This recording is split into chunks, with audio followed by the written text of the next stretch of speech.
Hello, everyone, and welcome to this episode of Stories That Shape Us. My name is Joanna Daniel. Thank you for watching. I really appreciate you watching, liking, commenting on the videos. So there's this series that I'm doing. It's how to heal from spiritual trauma and not lose your faith. And over the last 2 days, I was highlighting some of the ways that the way that this trauma might play out. And yesterday I talked about the leader that is narcissistic or has narcissistic traits and some of the things that might demonstrate that this is what this is. And I always encourage that you find safe spaces, safe communities where you can be, where you can relax, and where you can worship in peace. I like to say to people that go to a church where your nervous system is relaxed, because it's so important that we have communities that we can relax in, where we're not feeling judged, where there is responsibility taken, where people take ownership, where people, it's interesting because sometimes people like to talk about vulnerability, but they don't really know how to do it. And people who don't know how to take ownership, or even ownership, not only necessary ownership in the sense that I've done something wrong and I'm going to take ownership of it, but ownership in the sense of I was hurt and I'm owning my feelings of hurt. And I'm owning this feeling of hurt, and I'm letting you know that you've hurt me, so that the person who hurt can, apologize, and so that forgiveness can be given and received, and things can move on without the block. Sometimes when ownership is not taken, there's never the honest conversation that is really vital for healing and for really moving forward. And so people harbor bitterness for years. People side eye and undermine and talk about others without going and saying, I'm taking ownership of this. You hurt me when you did this, and I just wanted you to know. And it's through that process of being honest and working through the hard places that your congregation is going to become close.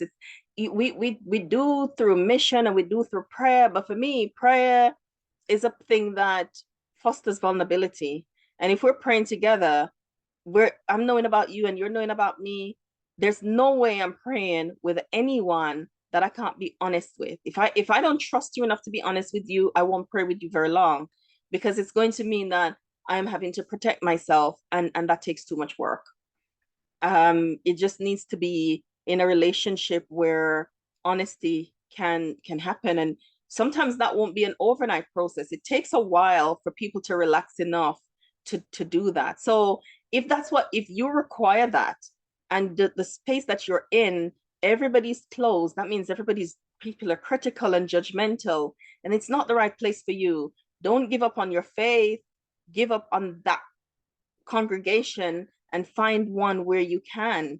And sometimes you might have to go shopping a little bit, but I promise that you will find a place where you are relaxing okay.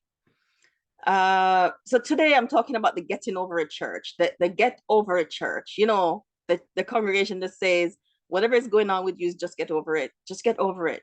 Just get over it. Just pray harder, pray longer, pray more, accept, attend more prayer meeting. Just get over it. So you might struggle, for example, with mental health or any issues, and the comeback will always be just get over it. You might be in debt, get over it. Plan better, budget more. Never mind, you don't earn enough. Help me to earn enough, and help me. You might not even have the skills to budget. Help me to do it. Don't talk about me. Don't side high me. Don't undermine me. Don't shame me. Just help me with this thing that I don't understand what you're talking about. Or you might be either, sometimes the get over it is not only through words, but through dismissive attitude. Through dismissive attitude. Um, I shared once that we were attending a church, and I thought I didn't want to fight. We just left and went somewhere else. And somebody said to me, we used to go there, and we had trouble, and we went back, and people are different. You should just forgive. Oh, hmm. because it's not a matter of forgiveness, right? Forgiveness is not the issue. Forgiveness is never the issue with me because I made a promise to forgive everyone for everything. Now that might be a journey, but I'm forgiving. I'm going to forgive you. I'm going to forgive you. I'm not holding anything against you, but I also will have to acknowledge that you haven't done any work and you might not have changed. And therefore, even though I've forgiven you, I might not be safe with you. So that's the thing that, it's the get over it attitude. Just get over it. Just forgive and come back. Just get over it. And it's very, I know if you're from the Get Over It church and you got over it in the sense that you forgiven, but the people hadn't changed, and therefore you knew that they weren't safe enough to worship with, this might be really hurtful for you when you may miss lots of people there. You may miss worshiping there. You may have spent many years serving in that congregation, and now you can't, you might drive past several times and look, or you might not even be able to go to that side of town because you don't want to see anybody and you don't want to run into anyone because of the pain. Spiritual trauma really runs deep.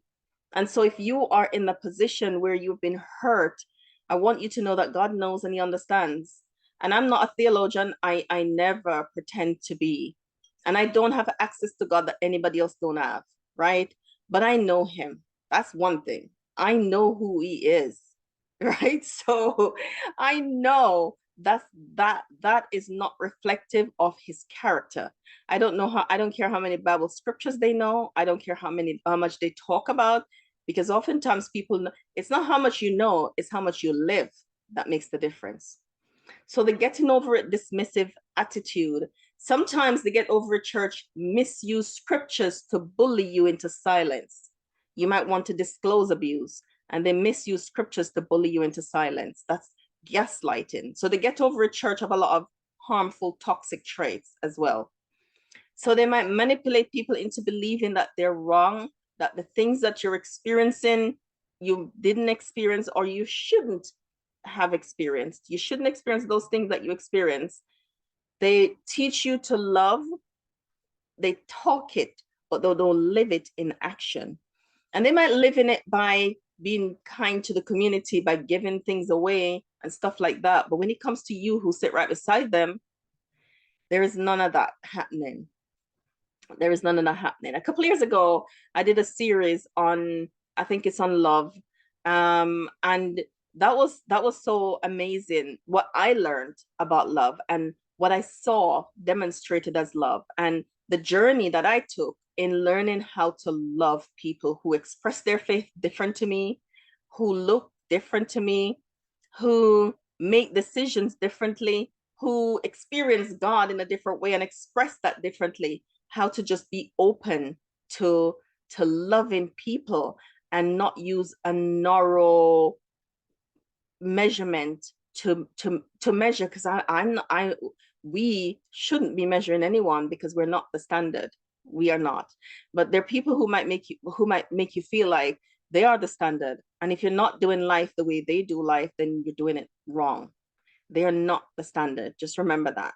So if you're from the Get Over It church and you've not gotten over it because it was hurtful, because you're still in pain, because you're still hurting, just know that, once again, and I say this, I encourage this in every video, try and find a church, a place where you can heal.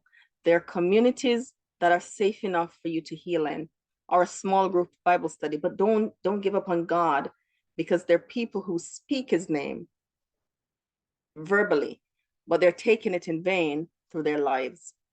And these people are not the standard, because they may have been teachers in your congregation. And so your view of God sometimes is entangled with their character. And so sometimes we can feel like because they feel that way and they say it, then God feels it and says it too. But please look at who he is. And that's one of the unraveling, the disentangling to do, is knowing for yourself who he is, so that you can know that that don't look like him. It doesn't look like him. And then you can make a decision based on who he is, not who your pastor is, the leader is, the popular family at church, the popular people at church, the in crowd. You can know the disparity in how they act and are versus who God is. I think reading John is an amazing way to find out who he is and to see his character. It's revealed so beautifully in the book of John and Isaiah. So you get to, and I smile because Isaiah is my favorite book, and I wrote a whole devotional on Isaiah, a guided journal rather. It's called Storm Chaser, and it's how to build connection and safety and trust using that book, because I know that's why I work so that my faith is not dependent on anybody. Nobody's not dependent on. God's at the center, everything else flow outward from him.